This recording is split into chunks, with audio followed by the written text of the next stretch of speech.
May ginabulubanta 30,000 ka mga Pilipino ang yara subong sa Israel. Bangod sa ginabong nga nagaluntad sa tunga sa Israeli force sa kagrupo nga Hamas, hindi lang pala nga buhian sa mga iniyang nabutang sa alang-alang, kundi pati ang ilay mismo kabuhi. Gani ang gobyerno hugod na ginamonitor ang sitwasyon. Base sa pinakauhing report, mayara sa mga missing bangod sa pagpag-atake sang Hamas sang weekend. Ang pinakaulihing sitwasyon sa Israel, hibalonta sa Spotlight. Mga kapuso, hibalaunta sa siningang mga tinion ang pinakauli nga sitwasyon sa pungsod Israel. Makaupunta sa mga aga ang isa ka Ilongga nga OFW sa capital mismo sang Israel nga Tel Aviv, si Laika Heliadula. Good morning, Ma'am Laika. I hope nga safe ka mo dira. Welcome sa GMA Regional TV Early Edition.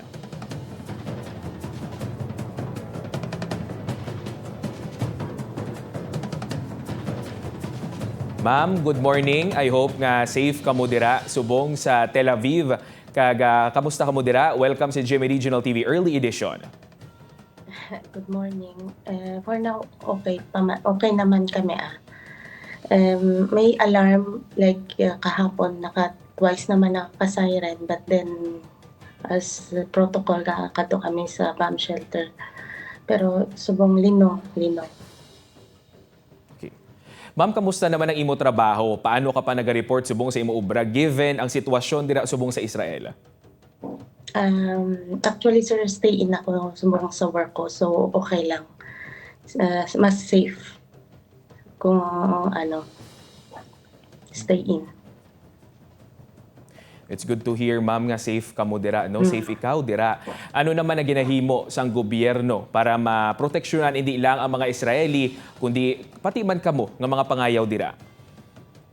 Actually, sir, may mga troops, police and IDF, most IDF, nagalibot it sila within the city kasi may mga nakasulod diri nga mga terrorists.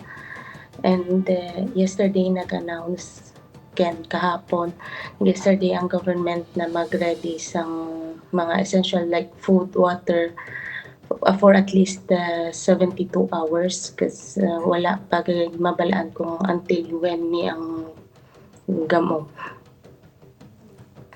Ma'am, pananglitan nga mag-abot ang punto nga may repatriation nga ipatigayon ng aton gobyerno dira sa Israel, handa ka bala nga magpauli na lang diri sa aton? Actually, sir, hindi pa wala pa gid sa plano. Ma'am, may I know kung nga wala kita sang plano nga magpauli diri sa aton?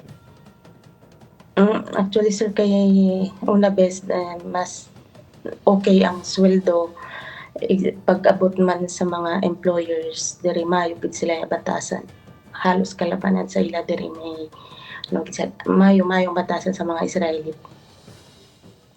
Ma'am, I know nga ang imo pamilya kag ang mga friends mo diri sa aton nakulbaan gid sa imo sitwasyon subong. Ano ang mensahe nga gusto mo ipalabot sa imo mga himata diri sa Iloilo? Sa pamilya ko sa Iloilo, hindi lang kami magkabalaka. Okay man ko safe pa ako nung sa din ako subong naga-stay. So okay lang, hindi ko magkabalaka. And pray lang na hopefully maging matapos na ni ang gamo.